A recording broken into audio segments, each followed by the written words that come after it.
तो आज हम कोचिंग के एक बहुत ही पर्सनल पहलू पर बात कर रहे हैं। मतलब अपनी खुद की आवाज कैसे खोजें। हाँ, बिल्कुल। और हमारे पास ये एक लेख भी है, आपकी अद्वितीय कोचिंग आवाज। हाँ, उसी से हम कुछ खास बातें समझने की कोशिश करेंगे। और ये सिर्फ बोलने का तरीका नहीं है ना। नहीं नहीं, बिल्कुल नहीं। ये उससे कई ज्यादा है।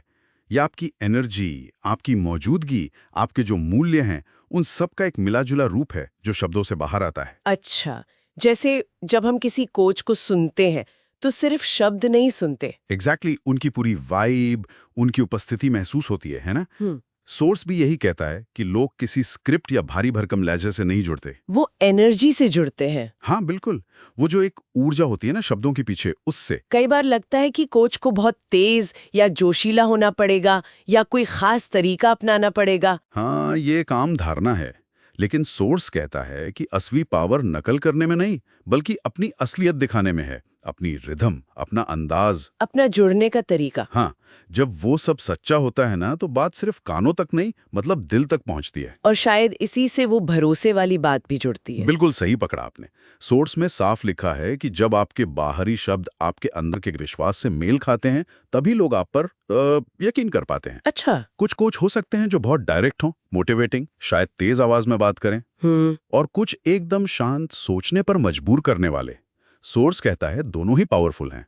जरूरी ये है कि वो आवाज उनकी अपनी हो, बनावटी ना लगे। ये दिलचस्प है कि आवाज मतलब ऊर्जा और मूल्यों से जुड़ी है, पर अगर किसी के बोलने के तरीके और उसके मूल्यों में टकराव सा लगे तो। हाँ, ये बहुत जरूरी पॉइंट है।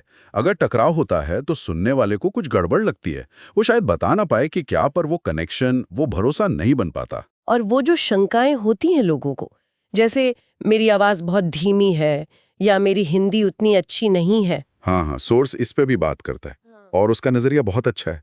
वो कहता है कि इन्हें कमियों की तरह मत देखो। तो फिर कैसे देखें। इन्हें अपनी यूनिक स्टाइल, अपने फ्लेवर का हिस्सा समझो।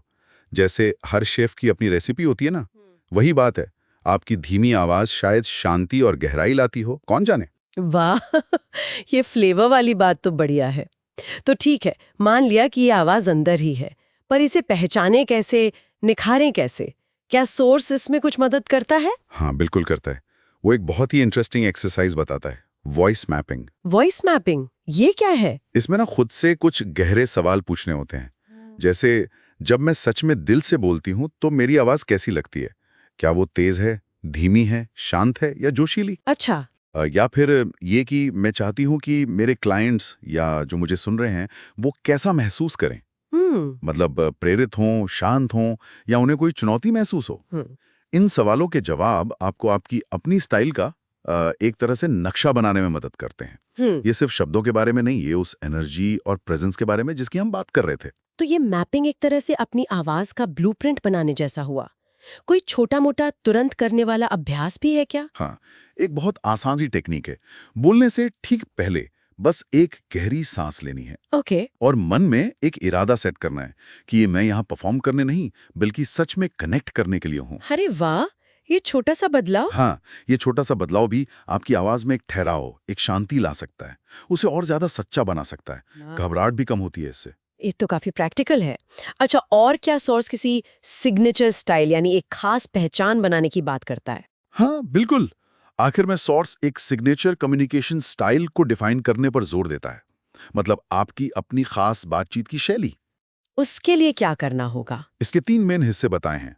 पहला आपका लहजा, टोन, मतलब वो गर्मजोशी वाला है, सीधा है या मजेदार है। दूसरा आपकी गति, पेस, आप तेज बोलते हैं, रुक रुक कर या ठीक ठीक। और तीसरा? तीसरा है आपका इरादा, इंटेंशन। हर बातचीत के पीछे आपका असली मकसद क्या है? कनेक्ट करना, सिखाना, प्रेरित करना। Tone, pace, intention. हाँ, जब आप इन तीनों को लेकर क्लियर हो जाते हैं, तो फिर आपको किसी और की तरह बनने की जरूरत नहीं लगती। आप नेचुरली अपनी छाप छोड़ दें। तो मतलब निचोड़ यही है कि ये आवाज कहीं बाहर नहीं ढूंढनी है, ये तो अंदर ही है। बिल्कुल, पहले से ही मौजूद है, बस उसे बाहर आने देना है, उसे पहचानना है, अपनाना है। और जब कोई अपनी असली आवाज से बोलता है तो उसे किसी को कुछ साबित नहीं करना पड़ता, वो कनेक्शन खुद ब खुद बन जाता है। एग्जैक्टली।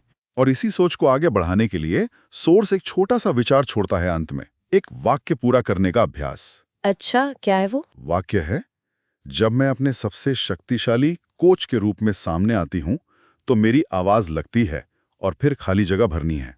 इंटरेस्टिंग। हाँ, इस पर सोचिएगा, बिना किसी फिल्टर के जो भी पहला ख्याल आए, जैसा भी कच्चा असली लगे, ये अपनी आवाज को और गहराई से समझने के लिए एक अच्छा स्टार्टिंग पॉइंट हो सकता है।